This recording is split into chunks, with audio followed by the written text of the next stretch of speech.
Hi and welcome to this week's poetry study, and we're looking at the great T.S. Eliot. He is probably one of my favourite all-time poets, way up there with Yeats and Sylvia Plath. But Eliot certainly got me thinking about poetry in a completely different way, and I'm hoping that he'll do the same for you.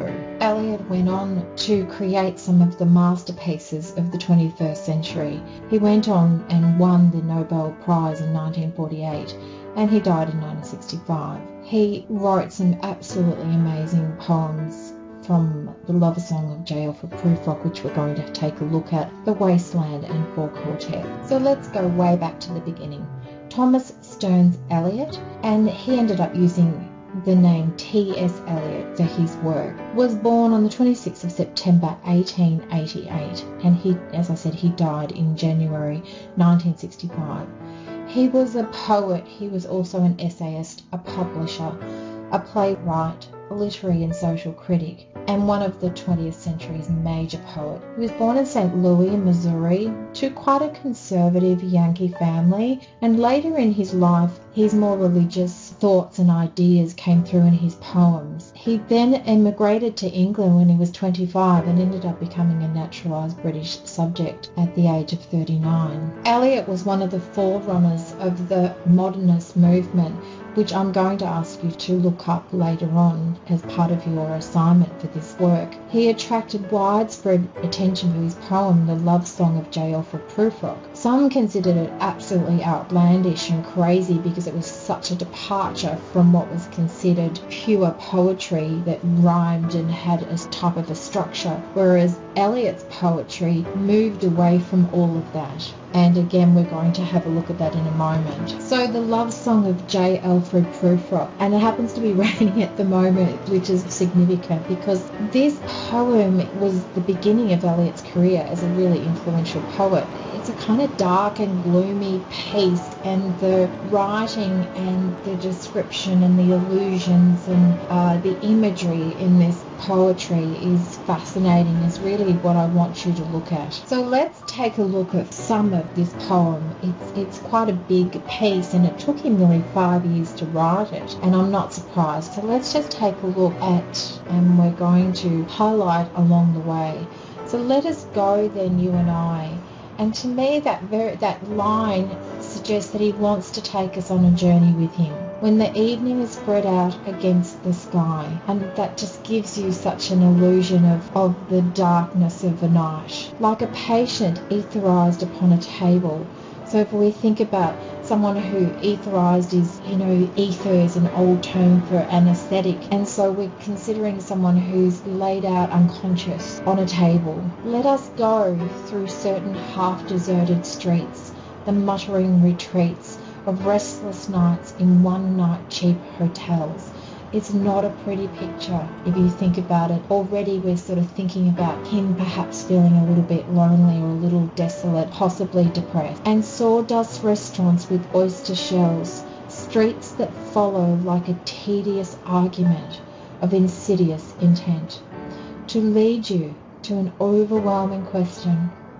Oh, do not ask, what is it? Let us go and make our visit. So he's pondering it and leaving us with a question, is leaving us with something to think about, and it's thought-provoking and it's evocative. And this is what this whole poem and this modernistic style of writing is about. So before we move on to the next part, I want you to start thinking about the imagery in the poem and in the words. I want you to think about the pictures that it evokes in your own mind. I want you to think about the tone and the theme. And I want you to think about the language, how it's written, how some of the words run together gives it even more interesting appeal. So I want you to consider all of those things as we continue on. So the next part says, in the room the women come and go, talking of Michelangelo, he's kind of saying that, they're a little bit pretentious, these people. The yellow fog that rubs its back upon the window panes, it just makes us think about a cat sort of slithering along the edge of a window as they do. They kind of rub their back against it, and it just makes us feel a little sleepy and a little tired and lazy. The yellow smoke that rubs its muzzle on the window panes licked its tongue into the corners of the evening. I love that line. Licked its tongue into the corners of the evening. It makes us sort of think about it, tasting it, and again, multi-sensory. Lingered upon the pools that stand in drains, that fall upon its back, the soot that falls from chimneys, slipped by the terrace, made a sudden leap, and seeing that it was a soft October night, curled once about the house and fell asleep. This whole cat imagery going on here that makes us think about how a cat might move and brace itself. And so adding on to the other things that I asked you to think about, I want you to then go one step further. What are the pictures? Do you get the cat thing like I do? Or does it evoke something else? How does it make you feel, and what does it make you think? Poetry is a very sensory piece of writing. It's meant to evoke images and feelings and thoughts and ideas, and it's meant to move us on some level. So like many of Eliot's poems, the Lovesong of J. Alfred Prufrock makes numerous allusions to other works which are often symbolic themselves. So what that means is that he alludes to other artists and other writers, and they then become symbols. We need to kind of study beyond his words, and then we look at other people's words. What were they alluding to when they were writing their pieces? So it sort of makes us extend ourselves beyond just the piece that's in front of us. For example, at the very beginning of the poem is a piece that by Dante. I found this in Wikipedia, and it's been translated for you. If I but thought that my response were made to one perhaps returning to the world, this tongue of flame would cease to flicker. But since up from these depths no one has yet returned alive, if what I hear is true, I answer without fear of being shamed. Now, there's some ideas in the Wikipedia about, why he perhaps might have used Dante's Inferno, but I want you to think about why you think that he used that piece, and what is and how is it relevant to Prufrock? What does it mean?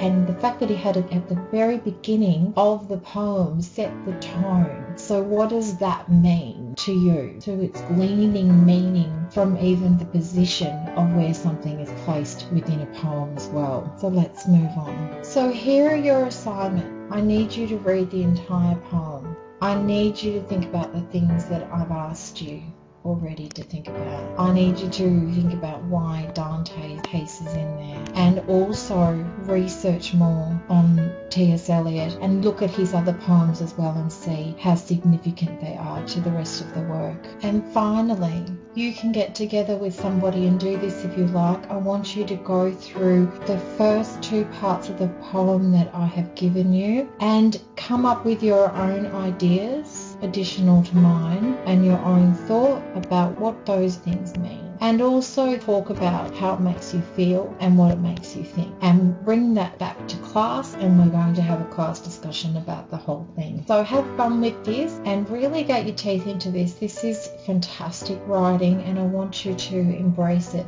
It might seem a little offbeat and a little kooky and a little bit weird to what you're used to, but I think you'll relate to it once you get into the words and the meaning. Think about how you can relate it even back to music of the day. Okay, let's go and have fun.